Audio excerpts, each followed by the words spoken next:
Қайырлы күн достар, қалдарыңыз қалай? Бүгін мен сіздермен осылай қойдың басын тазалап көрсететін боламын. Ең алдымен қойымызды сойып алғаннан кейін басын жақсылап үйтеміз. Үйтіп, жүннің барлығы кеткеннен кейін осылай үй жағдайында таза ыдысқа салып, аяқтарының барлығын осылай қырып, жан-жағының барлығын қырғышпен қырып тап-таза қылып тазалап аламыз.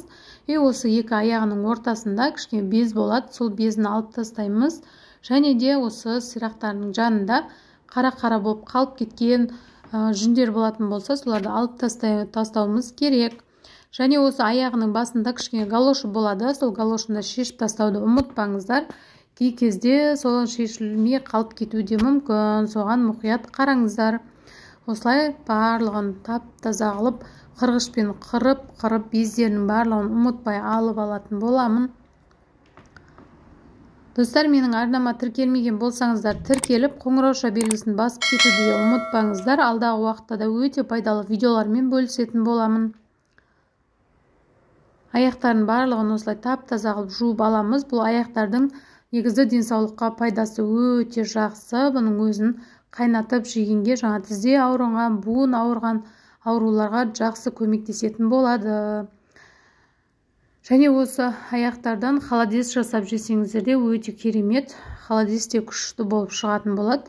Жасап көріңіздер, алдағы уақытта ол холодецті де салатын боламын сіздерге. Міне осылай барлығын тазалап алдық. Және де басты да тазалаған кезінде жақсылап қырып тазалап алатын боламыз. Одан кейін жақсылап мұрнын қағып аламыз. Қаққандарым түспей қалыпты видеоға. Мұрнын жақсылап қағып, мұрнның ішінде қалған қалдықтарын бәрін қағып жуып алатын боламыз. Және де көзін ойып, көзінің ішінде кішкене ақ не болады, сол ағын шығаратын боламыз. Екі көзінде ойып алдым. Енді бұның жағын айыратын боламыз. Жағын осылай екі шетін кесіп аламыз жақсылап.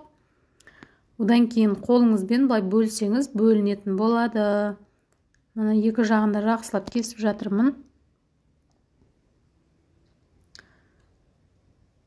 Кесілгеннен кейін осылай екі жақ қарай тартсаңыз оңай ашылатын болады. Кейде біреулері ашылмай қатты болып қалған кездерде көмек сұрап біреулерден көмектесіп ашқызсаңыз болады. Осылай бөліп алғаннан кейін жақтың үстіңгі жағын қағып тастайтын боламыз. Жақтың үстіндегі тістердің бәрін, азу тістерінің бәрін қағып аламыз. Ол қаққандарымды мен әтеге түсірген жоқпын. Оны сыртқа апарып қағатын боламыз. Мына осы тілінің, тісінің жан-жағында қалып кеткен шөптері болатын болса, сол шөптерінде жақсылап жуып тазалап алуымыз керек. Және де мына басының мына мойын жағында бездер болады. Сол бездерінің барлығын тап-таза қылып аламыз. Міне тісін қағып келгеннен кейін мен сіздерге көрсетіп жатырмын. Көзін ойып алдық жақсылап. Сонымен міне тілінің жан-жағын барлығын тап-таза қылып тазалап жуып алдым. Осыны енді қазанға салып қайнататын боламыз.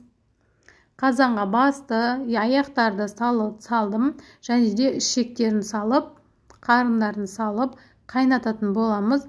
Өте дәмді болады. Сіздер де жасап көрсеңіздер болады. Бұны бешбармақпен бірге де қайнатып пісіріп алуға болады. 3 сағаттай қайнаттым.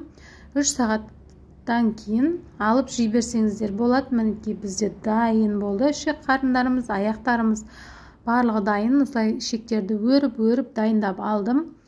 Жұмсақ болып шықты. Сіздер де жасап көріңіздер. Өте дәмді болып шығады. Денсаулыққа өте пайдалы. Мына жерде біз басымызды да сүзіп алдым. Басы кішкене көптеу қайнату керек.